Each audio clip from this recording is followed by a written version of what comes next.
Now, reading about Nigeria marks 100 years of amalgamation. January 1st, 2014 marks the century of the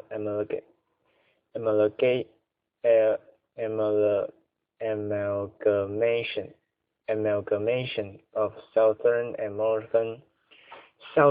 northern Nigeria, Nigeria, Nigeria, but the anniversary, but the anniversary, but the anniversary, but the anniversary, but the anniversary looks set to be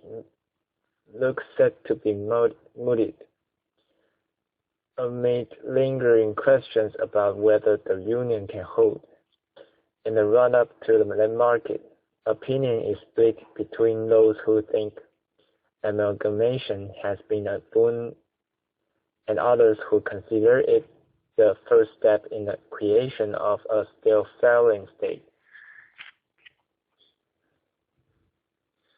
Winter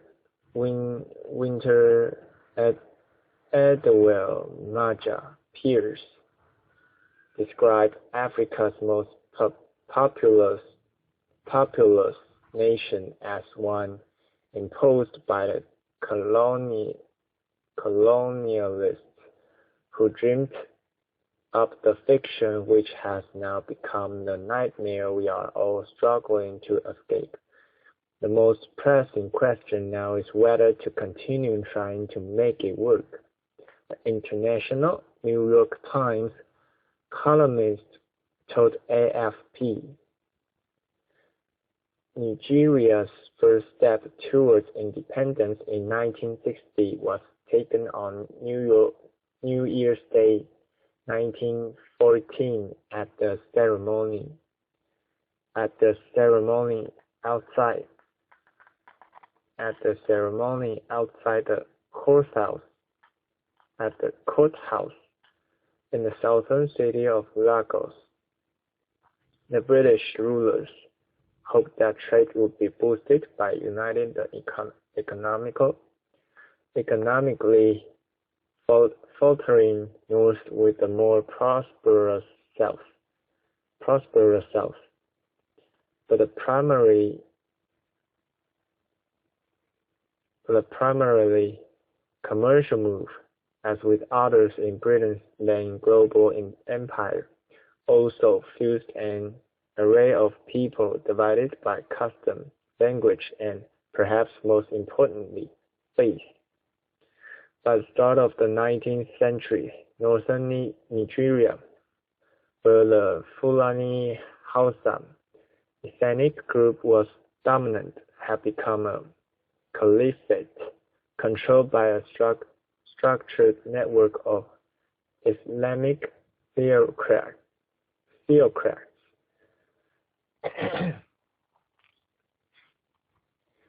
The South meanwhile consisted of scores of ethnic groups and a loosely structured maze of leaders and tribal chiefs that made it a far tougher territory for the British to manage, said Ed Keyser, a historian consulting the Nigerian government on the centennial celebrations. For Frederick Lugard, Britain's High Commissioner of Northern Nigeria, and later the first Governor General of the amalgamated colony, the North worked it better, added Kaiser. Lugard was an autocrat, Kaiser said. The Emir's style suited his own style, but lacking cash crops the North by 1912 needed subsidies from London to meet its administrative costs. Lugard hoped his amalgamation project would raise profits by streamlining the management of the colonies with him at the top. With war in Europe brewing, London decided to give the idea a try. Today, Nigeria enters on a new stage of progress.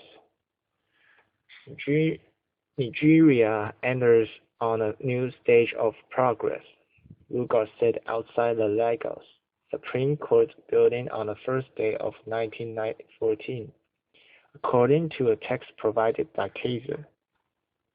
We all join in earnest hope that the era now inaugurated will prove not only a departure in material prosperity, but also increase the individual happiness of the Nigerian people, he declared. Amalgamation proved an early success for Britain, according to several accounts. The North's economy improved, backed by a surge in cotton production and better access. Backed by a surge in cotton production and better access to the ports lining Nigeria's southern coast. After the end of World War II in 1945, Nigeria was split into three geopolitical zones: the mostly Hausa North, the Yoruba-dominated West, and the East, where both were the majority. The two southern regions had by then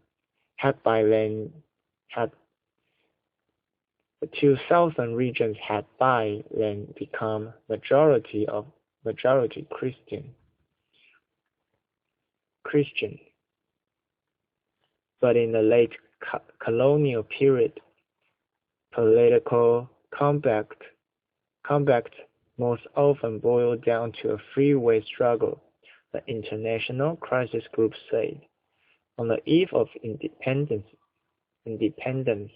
perhaps aware that its amalgamated colony had become a powdered cake, the British agonized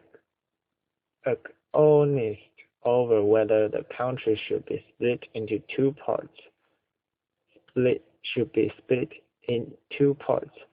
A Christian South and Muslim North, wrote David Cook, a specialist in radical Islam at Rice University in Houston, Texas.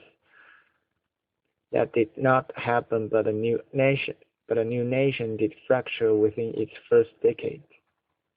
The 1967 to 1970 Biafra civil war began after the Boulet region. Legionnaire tribesmen were being massacred in the north, tried to seek.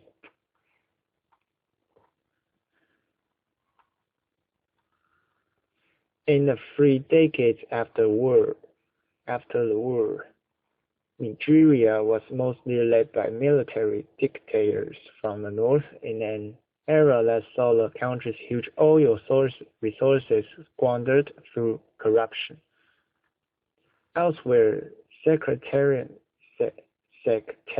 violence in the Middle Belt, dividing North and South, has killed 10,000 people since 1992. Human Rights Watch reported this month.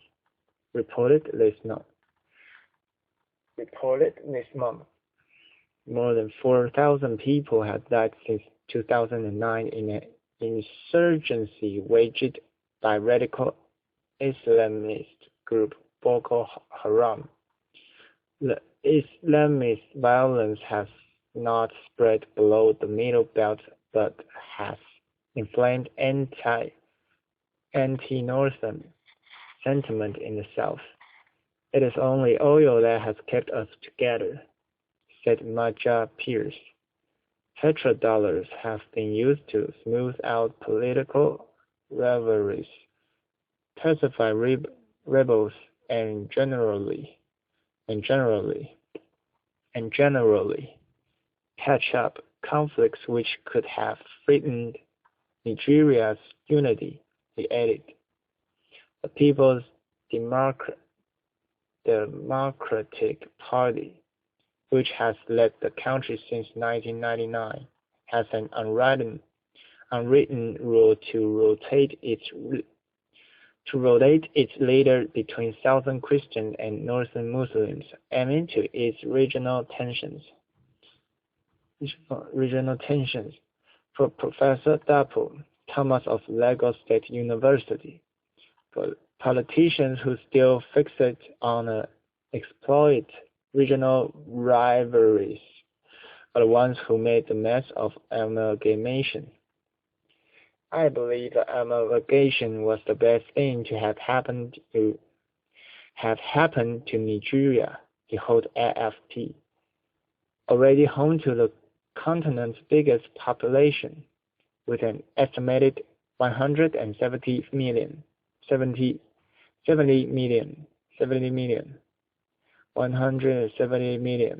Nigeria may soon boast Africa's largest economy. Thomas attributed that and the country's growing political and cultural clout to amalgamation. All we need is the spirit of accommodation and a leader who will explore the positives in our diversity, he added. I'm now reading about Turkey signs EU migrant pact as relations stall.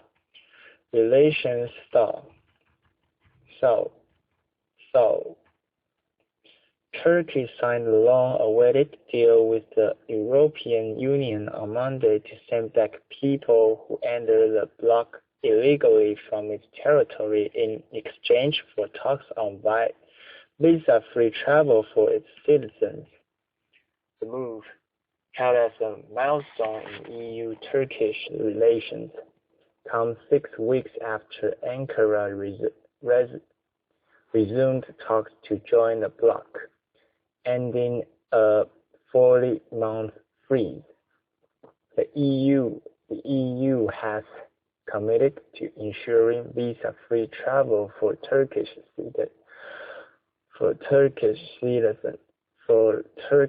citizens in 2017 at the earliest, in return for Turkey signing the agreement. The gateway to Europe without a visa will now be open, Prime Minister Recep Tayyip Erdogan said, pledging that Turkey will fulfill its obligations.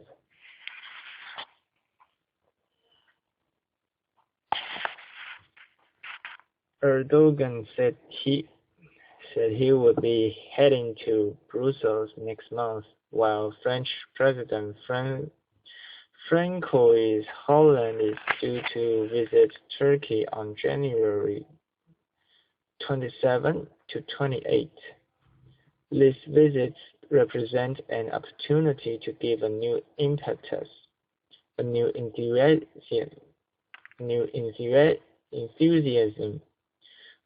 enthusiasm to our relations with the European Union, he said.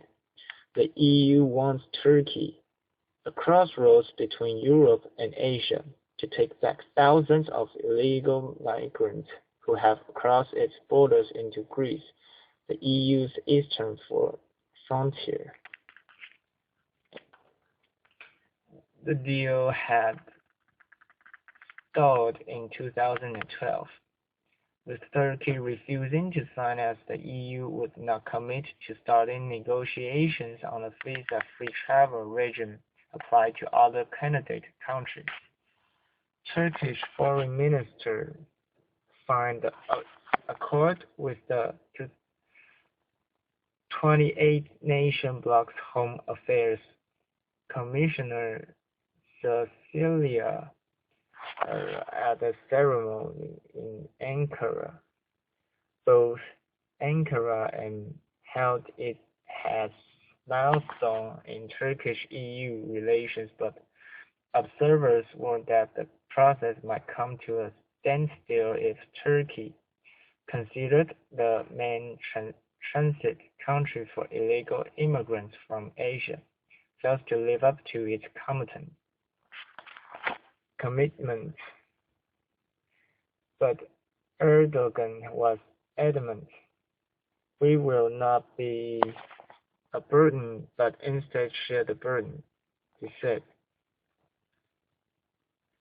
The predominantly Muslim country of 76 million resumed talks in November to gain entry into the EU after a 3-year freeze. Brussels was going to open talks in June but decided to postpone them for several months in response to the Turkish government's deadly crackdown on mass street protests that rocked the country that month.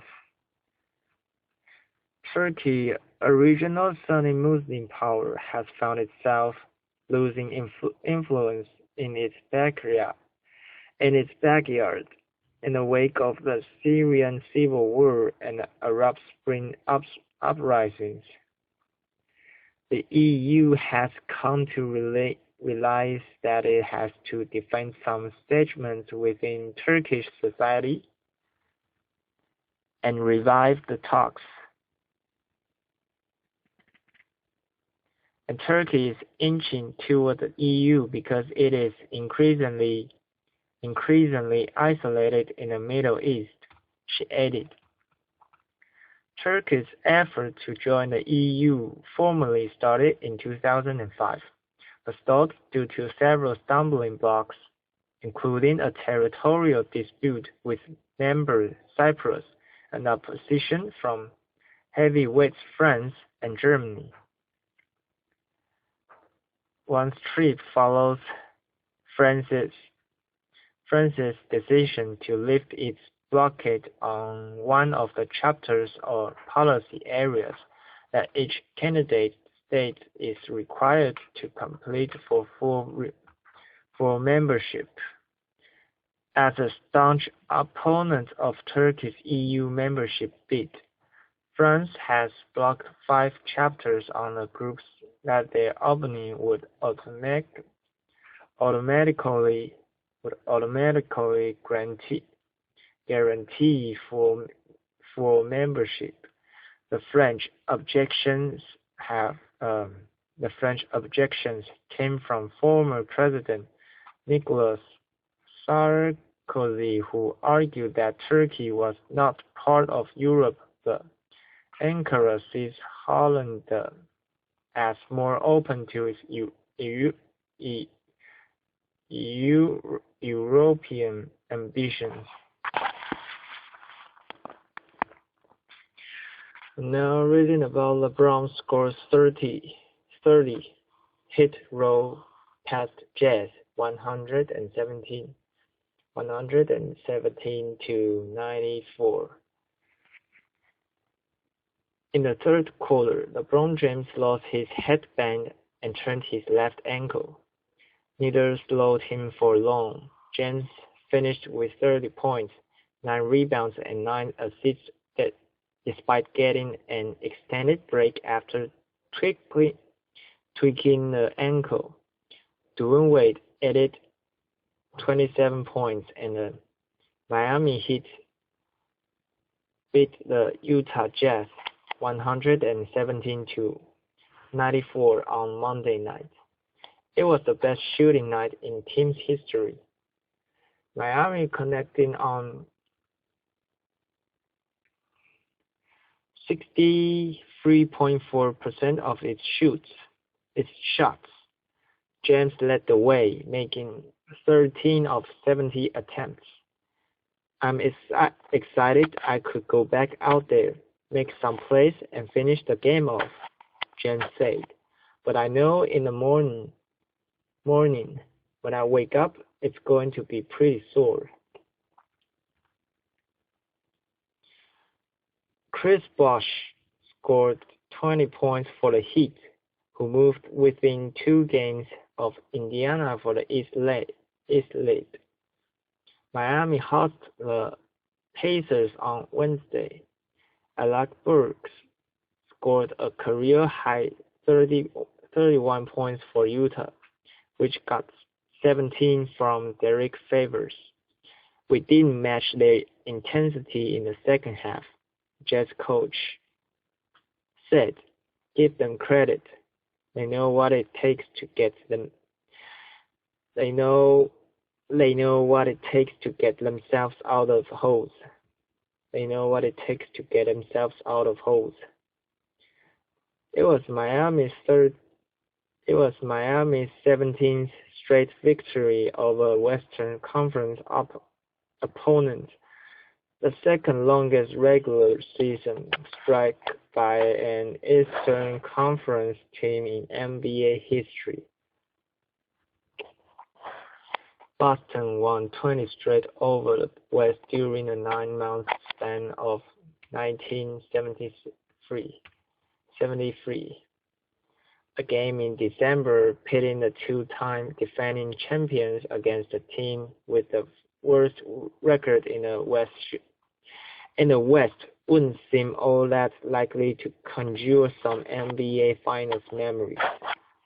Then James lost his headband, and once again, everything started to click for the Heat.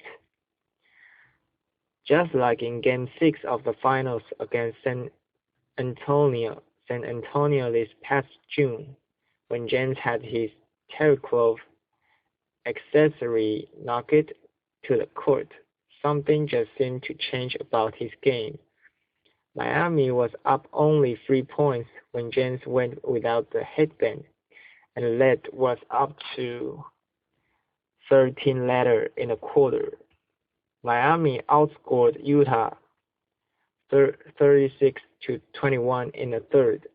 The Heat have been outscored 56-33 in their 2 most recent third quarters combined. The guys have owned that, addressed it, came out with great activity, but also offensively. They were aggressive in that third quarter. Heat coach said, the last 2 games we settled, less energy that we brought to that quarter offensively, less patience. That quarter offensively, less patience. James left late. James left late in the third quarter after twisting his ankle on a dribble about 30 feet from the basket. After releasing his sneaker, his typical self-inflicted treatment for ankle twist, he would up getting subbed out a few seconds later.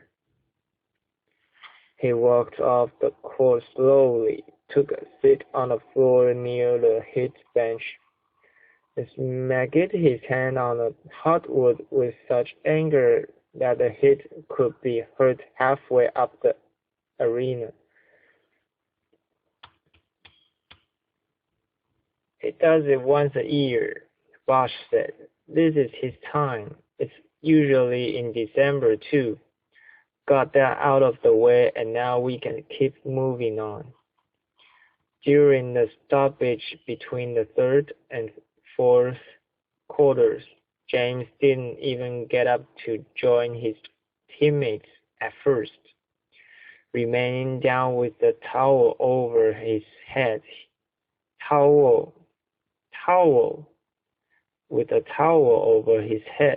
he eventually got to his feet, strapping a towel around his neck and largely keeping to himself, shrugging his shoulders when Bosch approached to ask him something. But he came in for a wet midway through the fourth. Finished the game.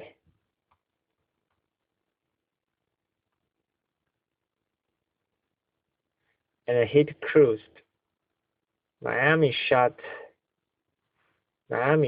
68% after halftime. I didn't feel like we were in that great of a flow, West said. I guess the numbers proved me wrong. Burks made 12 of 17 shots for the Jazz, and Carter had 14 points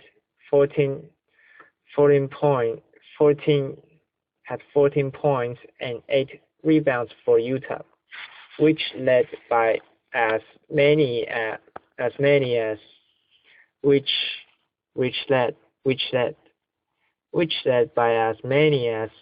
8 points in the second quarter. The Jazz wound up trailing by as many as 25. They did what they do, Brooks said. They had fast break plays and great stops to win the game. Norris Cole scored 13 points and Mario Chalmers finished with 12 for Miami. The clincher came with 3 to 10 left. James drove right by Burks, threw down a dunk while getting fouled and made the ensuing free throw to get to 30 points and give the Heat a 109-90 lead. All that remained undecided at that point was whether James would get another triple-double. He wouldn't, leaving 1 rebound and 1 assist shy. The second straight game that's happened. It was the eighth time in James' career that he finished exactly 1 rebound and 1 assist shy of a triple-double.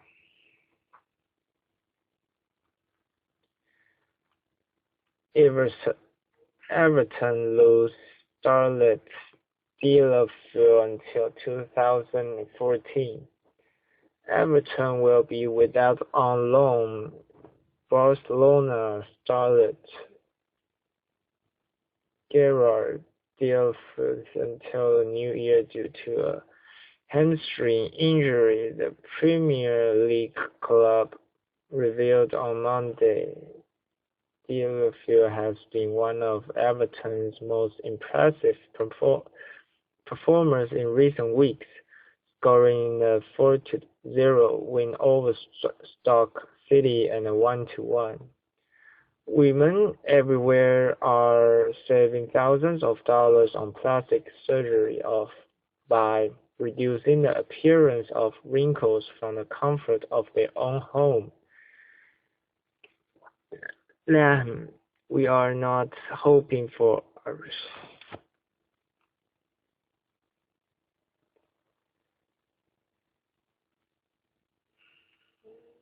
The Portugal attacker, who was mocked by Sepp Blatter earlier this year, is still in talks with Real Madrid over whether he should travel to Zurich for the awards ceremony. Commentary following Arsenal's big 6-3 defeat against Manchester City over the weekend. Centre-back and captain for the day, Per Mertesacker was seen ferreting midfielder left the pitch for knots. Add Chris Kaman to the list of disgruntled Los Angeles Lakers big men.